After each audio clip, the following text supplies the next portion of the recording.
আসসালামু আলাইকুম, সবাইকে স্বাগতম জানাচ্ছি। আমি সানজিদা হক সারিয়া, হ্যালো ইংলিশ ওয়ার্ল্ড থেকে। আজকে আমি নতুন একটা ভিডিও নিয়ে এসেছি, সেটা হলো টেন্স।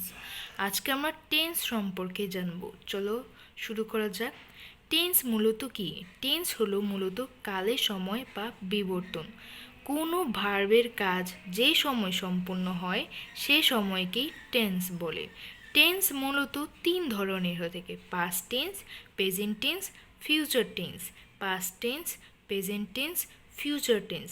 পাস্ট টেন্স মূলত অতীতকাল হিসেবে বিবেচিত হয়।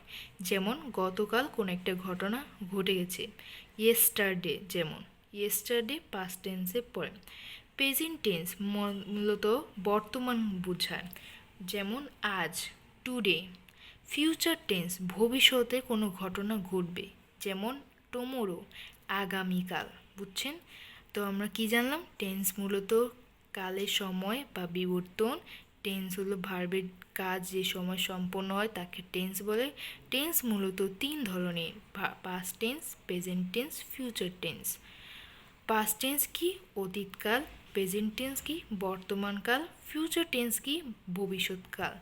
এখন এই past tense, present tense, future টেন্সকে আবার মূলত চার ভাগে ভাগ করা হয়, মোট 12 ভাগ। তো দেখেন, past tense, present tense, future টেন্সকে আবার চার ভাগে ভাগ করা হয়। এই যে যেমন past simple 1, past continuous 2, past perfect 3, past perfect continuous 4। মূলত 4, 1 2 3 4। এভাবে করে ফিউচার টেন্সও হবে, প্রেজেন্ট টেন্সও হবে। চলেন দেখে যাক।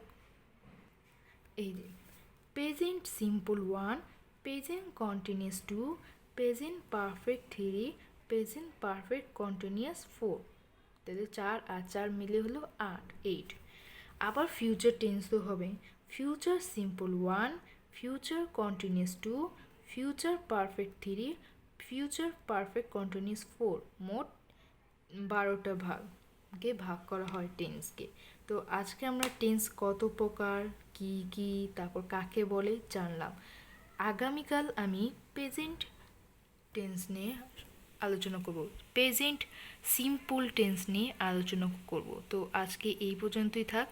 ভালো থাকবেন সবাই। যদি ভিডিওগুলো ভালো লেগে থাকে তাহলে সাবস্ক্রাইব করবেন হ্যালো ইংলিশ ওয়ার্ল্ড।